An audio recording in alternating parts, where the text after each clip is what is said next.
presidente empossado Luiz Inácio Lula da Silva. Eu fiz menção aqui que é um discurso extremamente crítico à gestão anterior, muito parecido, que se assemelha ao discurso de campanha.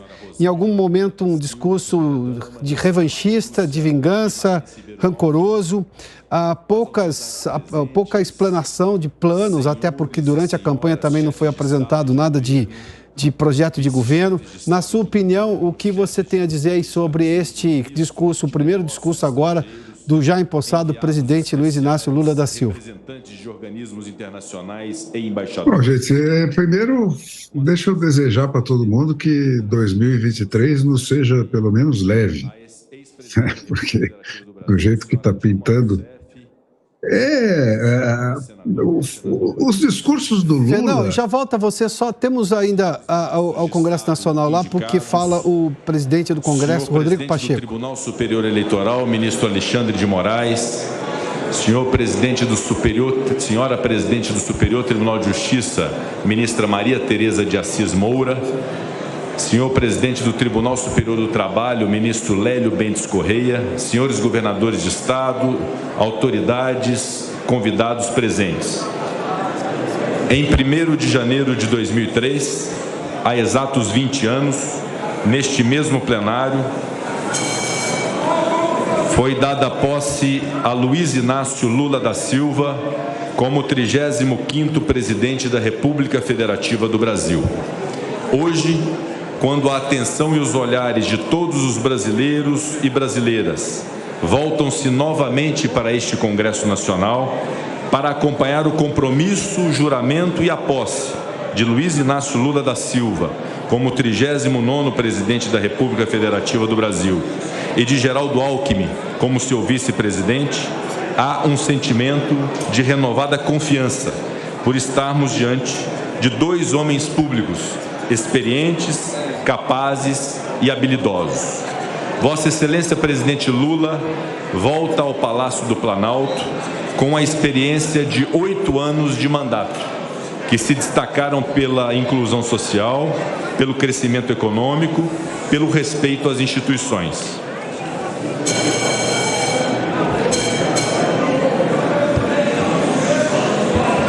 E volta ao lado de Geraldo Alckmin, ex-governador do estado de São Paulo, antigo adversário nas eleições presidenciais de 2006 e agora seu vice, em um sinal claro de que o interesse do país está além e acima de questões partidárias.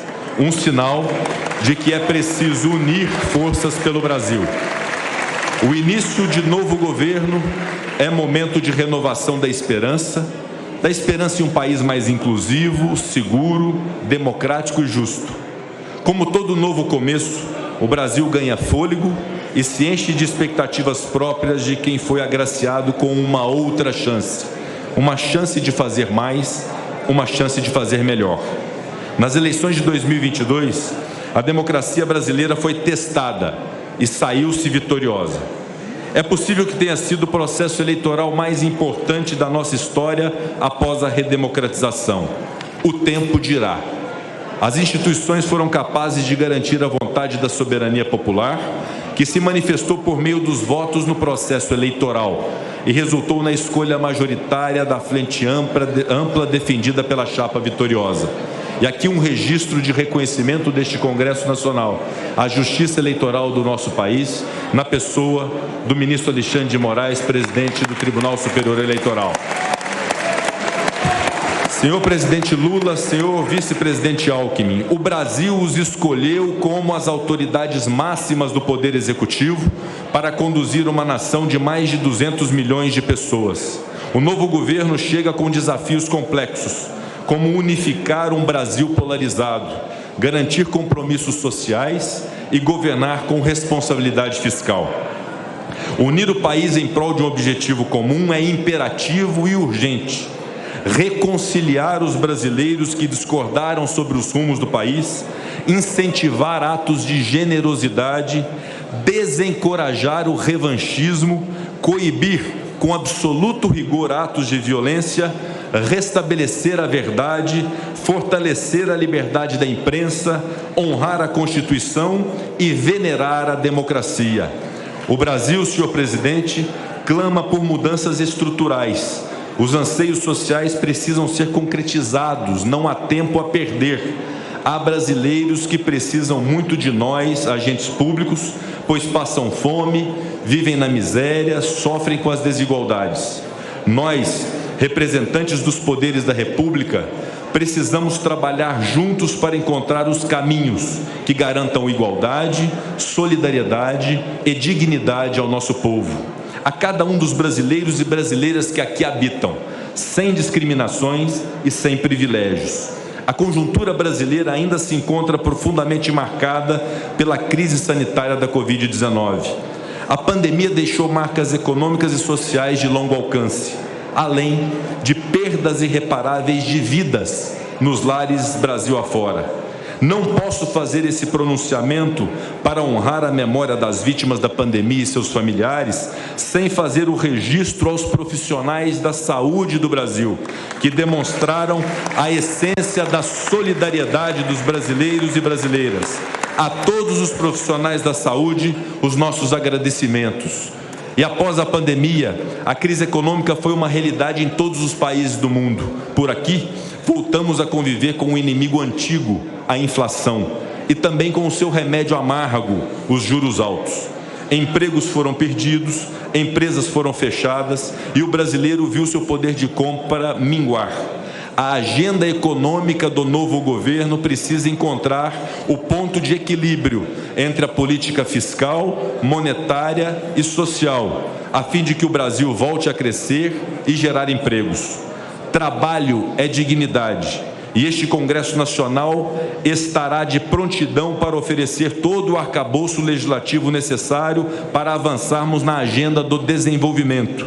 Os últimos anos também foram globalmente marcados por diversos sinais de alerta nas questões climáticas e ambientais. Aqui no Brasil, testemunhamos alterações nos regimes das chuvas, além do aumento de queimadas e do desmatamento ilegal das nossas florestas. Esse problema não pode ser negado, ao contrário, deve ser assumido e enfrentado. Para além da recuperação da imagem do Brasil perante o mundo, reforçar o compromisso nacional com as práticas sustentáveis é uma grande oportunidade rumo à economia verde. O Brasil possui uma vastidão de riquezas naturais que nos colocam em posição de vantagem na exploração de energia limpa, dos créditos de carbono, do hidrogênio verde, dentre outras tantas possibilidades. Com planejamento e boas práticas, podemos ser uma referência mundial em desenvolvimento sustentável e preservação ambiental. Precisamos, senhor presidente Lula, de fortes investimentos em infraestrutura. Rememoro a visão de Juscelino Kubitschek, no sentido de que o Brasil poderia diminuir desigualdades sociais ao desenvolver a industrialização, ao promover a interiorização e a integração nacional. Essa máxima era verdade naquele tempo e permanece como realidade hoje. O Brasil, para ser competitivo, precisa investir em energia, saneamento, transporte, logística, habitação, telecomunicações. O Brasil é um gigante que precisa ser integrado, mas de nada adiantará investir em toda essa estrutura se ela não chegar às pessoas mais distantes ou às pessoas que mais precisam. É que dentro desse país gigante existe um Brasil interiorizado. Distante da realidade dos grandes centros, há um país que precisa de assistência. Precisamos crescer de dentro para fora, precisamos investir no interior, precisamos olhar para dentro do país e levar soluções. A verdade, senhoras e senhores, é que investimentos demandam recursos, e esse é um desafio que se põe aos empossados presidente Lula e vice-presidente Geraldo Alckmin. É preciso avançar na reforma tributária nacional. Nós não temos um sistema de arrecadação desburocratizado. Precisamos tê-lo e simplificado para permitir mais justiça social. Essa reforma, junto com a elaboração de um novo arcabouço fiscal, são as pautas prioritárias desse Congresso Nacional em 2023. Pensando no futuro, precisamos olhar com mais cuidado para a educação. Não há um horizonte próspero a qualquer país se não houver investimento efetivo em educação. O Brasil que merecemos passa pela capacitação de jovens, pela garantia de um ambiente educacional de qualidade a nossos meninos e meninas. Devemos firmar um compromisso, presidente Lula, vice-presidente Alckmin, para que nada, absolutamente nada, falte a esta geração de 0 a 18 anos no Brasil. Nossas crianças e jovens precisam de ensino, merenda, material escolar, esporte, cultura, artes, assistência médica, assistência psicológica, assistência psiquiátrica e social. Para além do ensino teórico, a educação brasileira deve englobar conceitos de cidadania, diversidade, respeito, ética. Precisamos, enfim, formar cidadãos. E ao falar em educação, ressalto a importância da valorização da cultura em nosso país, rico em diversidade e referência mundial nas artes. E aqui, permitam-me citar a dama do teatro brasileiro e imortal da Academia Brasileira de Letras, a atriz Fernanda Montenegro, que diz: um país sem cultura é um país sem educação. Da cadeira que ocupo, permito-me fazer um registro breve sobre a atuação do Parlamento brasileiro no último biênio em que tive a honra de presidir o Senado Federal e o Congresso Nacional. O Poder Legislativo foi resiliente e vigilante, agiu com moderação quando os ânimos estavam acirrados, soube proporcionar um ambiente de equilíbrio para aprovar as medidas legislativas de interesse público. Senhor presidente, senhor vice-presidente, Vossas Excelências encontrarão um parlamento progressista, reformista, que defende mulheres, que combate o racismo, que demonstra preocupação com as causas ambientais. Um poder legislativo que aprovou importantes marcos legais, como o do câmbio, do saneamento, das ferrovias, da cabotagem, das leis de licitações, da recuperação judicial e da falência. Um Congresso Nacional ávido por ver o Brasil atingir o máximo de seu potencial, com um arcabouço legal que garanta segurança jurídica ao mesmo tempo em que viabilize o seu desenvolvimento. Da parte do Poder Legislativo, quero assegurar que o espírito dos parlamentares brasileiros é de cooperação. Tanto é verdade esta cooperação que antes mesmo da posse do novo governo eleito, abrimos diálogo com o governo da transição para aprovar a emenda constitucional número 126 de 2022, oriunda da chamada PEC da transição. Foi absolutamente louvável o empenho do Congresso Nacional na célere aprovação da proposta, que impediu a redução, já neste mês de janeiro, do valor pago às famílias beneficiárias do Auxílio Brasil, que será novamente intitulado Bolsa Família. Acreditamos que apenas a soma de esforços é capaz de nos colocar no caminho da justiça social e da igualdade de oportunidades. Martin Luther King, no ápice de sua defesa de direitos civis, sobretudo do direito à igualdade, afirmava, senhor presidente: tenho a audácia de acreditar que os povos em todos os lugares podem fazer 3 refeições por dia para os seus corpos, ter educação e cultura para suas mentes, e dignidade, igualdade e liberdade para seus espíritos. O Congresso é, por excelência, o lugar onde a diversidade dos interesses pode buscar a convergência. Estou certo de que o desejo comum do governo que hoje toma posse e da legislatura que em breve se inicia é parecido com o sonho de Martin Luther King. Queremos cuidar dos corpos, das mentes, dos espíritos de todos os brasileiros e brasileiras. O projeto é ousado, mas temos um país riquíssimo e capaz de grandes feitos. Neste momento solene, em que os 3 poderes da República se encontram reunidos neste Congresso, em harmonia e em equilíbrio, quero concluir reafirmando o nosso compromisso imperturbável com a democracia e suas instituições. Parte desse compromisso consiste na adesão ao mandamento da cooperação e do equilíbrio entre os poderes, condição imperativa para a rigidez da República. Diálogo, respeito, moderação, esses são os pilares para que tenhamos efetiva estabilidade e possamos cumprir o que a sociedade brasileira espera de nós, enfrentando os reais problemas do Brasil. A hora é de pacificação. Deixemos para o passado tudo o que nos separa, tudo o que nos divide. Olhemos para o futuro como uma nova oportunidade, um recomeço. Façamos diferente, façamos mais, façamos melhor. O futuro se desenha no presente. A hora de mudar o futuro de nossa nação é agora. Não percamos essa oportunidade. Precisamos garantir a união do nosso povo para que possamos resgatar a proeminência da nossa nação desse território digno das maiores nações do mundo.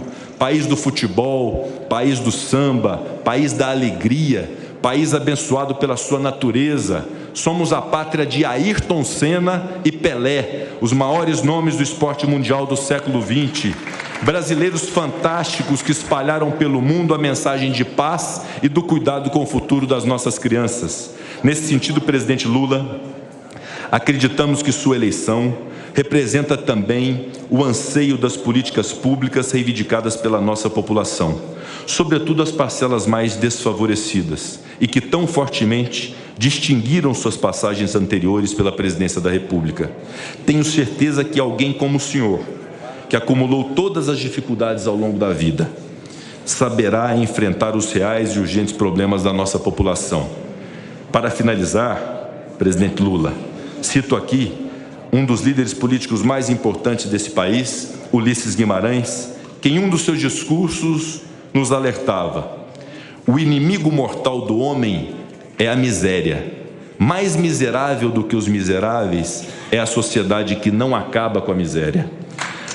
Agradeço a presença das autoridades nacionais que aqui estão, imbuídas do propósito de união nacional. Agradeço igualmente as autoridades internacionais que se fizeram presentes, nos honraram nesse momento de posse.